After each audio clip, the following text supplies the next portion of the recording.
ነው እዚህ በዚህ ልክ የምትወዳት እሷ ከጎንክ እንድትሆን ብላ እኔን ከስር ልታስፈታኝ? እሷ አብራኝ ደስታ የምታከብር ከሆነ አይደለም አንቺ እዚህ እስር ቤት ያሉትን ሁሉንም እስረኞች ላስፈታቸው ይችላል። ቆይ ግን ማንን ነው የምታገባው? ኤፍራታ። እሷን አገባታለሁ። ብዙም ሳይካበድ ቀለል ያለ የሆነ ዝግጅት ቤት ውስጥ አዘጋጃል። እናቴ በህይወት ብትኖር ኖሮ ድል ያለ ድግስ አዘጋጅ ነበር። አሁን ግን ያንን ማድረግ ብዙም አስፈላጊ አይመስለኝም። እውነትህን ነው? ኤፍራታ ናታንን ትታ መቼም አታገባህም። ለምን? እኔ የሚወደድም ሆነ የሚፈቀር ነገር የለኝም እንዴ? ናታን ከኔ በምን ይሻላል? ሲጀመር አንተና እሱ ምን ያገናኛቸዋል? አንተ ከሱ ጋር ለመወዳደር ፈርሰህ ድጋሚ መሰራት አለብህ። ያፊት የሚሰራው ስራ በእውነት ከሆነ የአንድን ቤተሰብ ህይወት እንዳልነበረ ምስቅልቅሉን አውጥቶታል። ዛሬ ደግሞ ምናልባትም ናታን ሰው ሲጎል ቪዲዮ አለኝ ብሎ በማስፈራራት ኤፍራታን ለማግባትና የራሱ ለማድረግ ቆርጦ ተነስቷል። ለዚህም ደግሞ የምታግዘው ቤዛ እንደሆነች በማመን ቤዛን ከእስር ቤት ለማስወጣትና እሷ ደግሞ ጺን ይዛ ወደ እሱ ቤት እንድትመጣ ሰርጉ ላይ እንድትገኝለት እንደምትፈልግ ነግሯታል። በእርግጥ ቤዛ ራሱ በጣም ነው የደነገጠችው። ማግባት የምትፈልግ ከሆነ ለነገሩስ ማንን ነው የምታገባው? በሰርግ ላይ ጺ እንድትገኝ ለምን ፈለግክ ብላ እዛው አፋጣ ጠይቀዋለች። ነገር ግን አለ ጺ በህይወቴ ውስጥ በጣም የምታስፈልገኝ ሰው ነች፣ ለሰርጌ መገኘት ያለባትም ስለሆነች ነው። ይህንን ደግሞ ማድረግ የምትችው አንድና አንድ ቤዛ አንቺ ብቻ ነሽ። ስለዚህ ከእስር ቤት አስፈታሻለሁ አላት። እኔን ማስፈታት እንዴት ትችላለህ? እንደምትፈልገው እንኳን ባልሞትልህም ከስቻለሁ፣ ጠቁር ያለው ከዚህ እስር ቤት ግን መውጣት የምችል አይመስለኝም ስትለው እንኳን አንቺን ቀርቶ እዚህ እስር ቤት ውስጥ ያለውን በሙሉ ማስፈታት አቅም አለኝ ብሏል ማለት ነው። እውነትም ያፊት በገንዘቡ ማንኛውንም ሰው መግዛት ስለሚችል ሁሉ ነገር በገንዘቤ ቁጥጥር ስር ነው ብሎ ስለሚያምን ሁሉ ጊዜ እየተኩራራ ነው። ነገር ግን ምናልባትም በህግ ጥላ ስር ከወደቀ እንደሱ ክፉ ደረጃ ላይ የሚደርስ የለም። ያለ ፍላጎቷ እንድታገባው ያስገደዳት ኤፍራታ እቤት ውስጥ ብቻዋን መሆን መርጣ ሁሉ ጊዜ ታለቅሳለች። ግን እኔንም ሆነ ማንንም ማናገር አልፈለገችም። ናታን ወደ ክፍሏ ሄዶ ምን እንደሆነች ቢጠይቃት እንኳን በፍጹም ላናገር ስለማልችል ተመልሰ ወደ ምትበት ሂድ፣ ብቻዬን ተወኝ፣ አሁን ብቻዬን መሆን እፈልጋለሁ ብላ አመናጭቃ አስወጥተዋለች። ማድረግ ያለብኝም ይሄንን ነው ናታን፣ እኔ አንተን እስከመቼ ጎዳሃለሁ? እስከመቼስ አብሬህ እንደዚህ ሆኜ እኖራለሁ?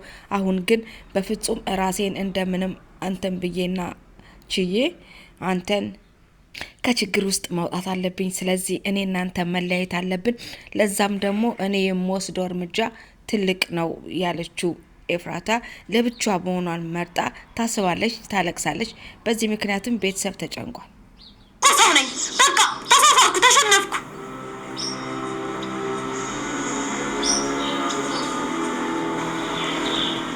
አይኔን እያየሽ በስነ ስርዓት ውሸቴን አይደለም እውነቴን ነው አልወድህም። አዎ ውሸቴን አይደለም እውነቴን ነው። አሁን ላይ በልቤ ውስጥ አንድ ፍቅር የለም። እሺ ደስ እንዳለሽ፣ አንቺ እንደፈለግሽ ነው። ግን ፍራንክ እያረኩ ነው እየቀለድኩ ነው ብትይ መቼም ነው ይቅር ማለት። ልብህን ስለሰበርኩት ይቅርታ።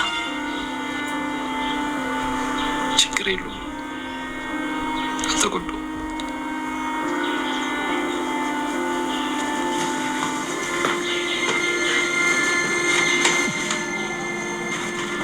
እንግዲህ በዚህ አይነት ሁኔታ ከናታን ጋር ጸብ የጀመረችው ኤፍራታ ከራሷ ጋር መታረቅ አቅቷት እንዲሁ እያለቀሰች ትገኛለች። ይሄ ሁሉ የሚያስደስተው ያፊት ግን ለሰርጉ እየተዘጋጀ ነው ያለው። እንዲሁም ደግሞ ጠላቶቿ የሚሏትን እነ ቤዛን እያሰባሰበ ይገኛል። ቤዛ ከምትሰራው ስራ አንዱ ደግሞ ሰርጉ ላይ ናታንን ይዞ መምጣት ነው።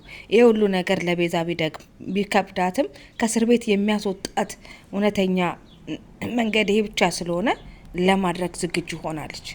በዚህ ሁሉ ጥንቅጥ ውስጥ ደግሞ ፂ ከኤፍራታ ጋር ያላትን ክርክር አንስታለች ማለት ነው።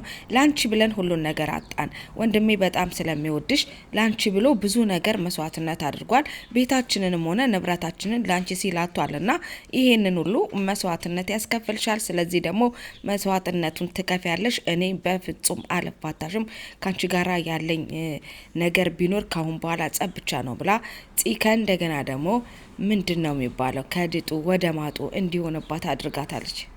ፂ ደግሞ ኤፍራትን መጉዳት የምችለው ከነሉልና ከቤዛ ጋር በመሆን ነው ብላ ስላሰበች ቤዛን ሄጄ ያለችበት ድረስ መጠየቅ አለብኝ ብላ ሉሊትን ስጠይቃት ሉሊት ደግሞ እኔ የሚሄድበት ስላለ ሌላ ሰው ይዞሽ ይሄዳል ብላታለች። ይህን ሁሉ የምታደርገው ግን ኤፍራታን የሆነ ደረጃ ለማድረስና ከወንድሟ ጋር ከለያየቻት ወደ ምናልባትም ተወረሰብን የሚሉትን ንብረት የማስመለሱን መንገድ አንድ ብላ ልትያያዘው በማሰብ ነው። ፂ ናታን ከበሳጭቶ ከቤት ሲወጣ ፂ ደውላ ለቢኒ ትነግረዋለች።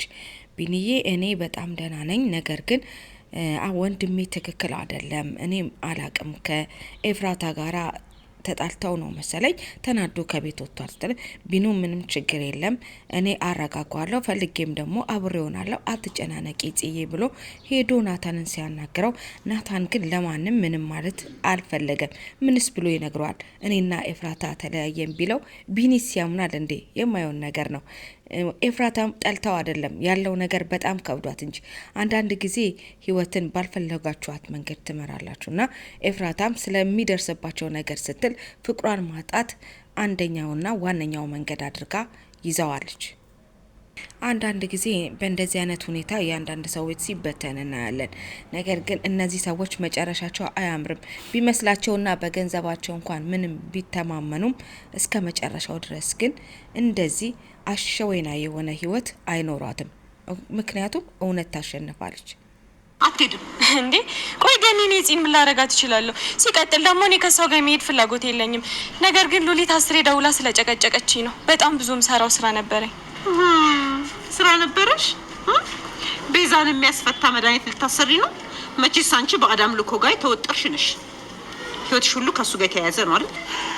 ገኒ ሔዋን መጣች እንዴ? ሉሊት ደውላ እንደምትመጣ ነግራኝ ነበረ። አዎ እሷ ናት። ግን ደግሞ ከሷ ጋር እንድትሄጂ አልፈቅድልሽም። እኔ ማንንም ፈቃድ አልጠየቅኩም። ሔዋን መጣው ጠብቂኝ።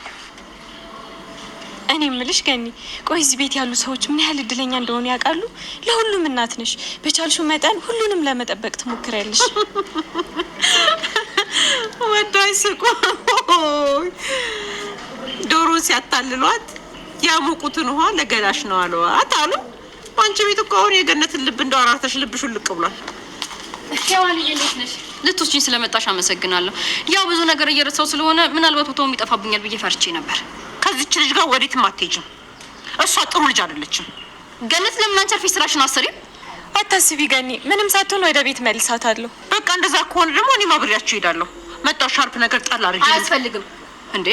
ቆይ ስታስቢው ገና የናጡትን ያልጦች ጻሊ ነው እንደሚመስል። ናታን ድንገት ሳያስበው በነገራት ነገር ፂ በጣም የተናደደችው ፂ ለሁሉም ያላትን ክብር አውርዳ ጥለዋለች። ለገኒ እንኳን መታዘዟን አቁማ እንዴት ምንጭቅጭቅ እንደምታረጋት። ገኒ ማለት ለነፂ እናታቸው ነች። በጣም ተከባብረው ነው የሚኖሩት።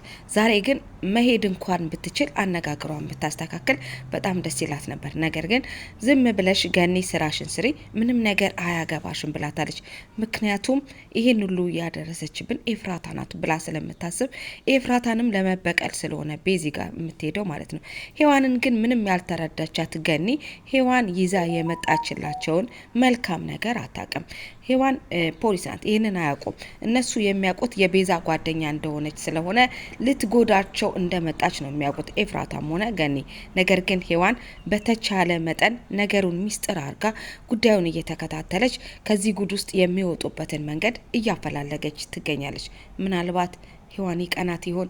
ይሄ ቤተሰብ ከእንደገና ተመልሶ ወደ ፍቅርና ወደ ሰላማዊ ህይወት ይመለስ ይሆን ወይስ ያፊት ይሳካላትና ነገሮች ሁሉ ብትንትን ይላሉ? በጣም የገረመኝ ጽ ሄዳ ለቤዚ ሁሉን ነገር መናገሯ ነው። ለኤፍራታ ብሎ ወንድሜ ያለንን ንብረት በሙሉ አስወስዶታል፣ አስረክቦታልና ቤተሰቦቻችን እንኳን የሰጡንን ንብረት ዛሬ እጃችን ላይ የለም። ቢሳካለት ኖሮ ያንቺንም ድርጅት ለሷ ሲል ያስወጣው ነበረ ብላ ነግራታለች። በዚህ ጊዜ እንግዲህ ቤዛን በጣም ተናዳ በእውነት ነው የምትይኝ የሁሉ ነገር ተደርጓል? ስለ ቤዚ ያታቂም እንዴ? እኔ እኮ የምታቂ መሰለኝ የሁሉ የደረሰብን በኤፍራታ የተነሳ ነው ትላታለች። እንግዲህ ምንም ችግር የለም እኔም መውጫ ይደርሷል። ከዛም በኋላ ሁሉን ነገር እናስተካክላለን። ወንድምሽንም ናታንም ቢሆን አታስቢ፣ ያለውን ነገር ሁሉ እናስተካክላለን ብላታለች። ሆን ብላ ልትጠይቃት የመጣችው ጽ የተናገረችውን ነገር ተናግራ ወደ ቤት ተመልሳለች። ነገሮች ሁሉ እንግዲህ አሁን እየከረሩ መጥተዋል። ቤዛ ከወጣች በኋላ ምን ታደርጋለች፣ እነ ሉሊትስ ምን ይፈጥራሉ የሚለውን እንከታተላለን።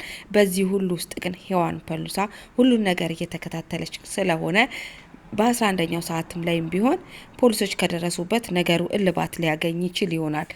ሰርጉን በጉጉት እየተጠባበቀ ያለው ያፌትም ምናልባትም መልሶ ይቅርታ ይጠይቃቸው ይሆናል። ምክንያቱም በሰው ፍቅር መሀል ገብቶ ግዴታ የኔ ሚስት ካልሆንሽ ብሎ የሚያደርገው መንገድ በሙሉ እንደማያዋጣው የታወቀ ነው። እውነት እንዳሰበው ኤፍራታን ያገባትና ናታን በሰርጉ ላይ ታድሞ እንዲያለቅስ ያደርገዋል ወይስ ነገሮች ያላሰቡትን መንገድና አቅጣጫ ይዘው ይቅርታ ጠይቆ ወደ ሰላማዊ ህይወት ተመልሶ የራሱን ህይወት እንዲኖርና ነገሮችን ሁሉ እንዲያስተካክል ይረዳ ይሆን? እንግዲህ ቀጣዩን ክፍል አብረን የምንከታተለው ይሆናል። እንግዲህ የዩቲዩብ ተከታታዮች የሐረግ ድራማ መጪው ክፍል ምን ይዞልን እንደሚመጣ በጉጉት እየጠበቅን ለዛሬ ግን ያው እዚህ ላይ ሰናበታችኋለሁ። መልካም ጊዜ ይሆንላችሁ። መልካም ቀን ባይ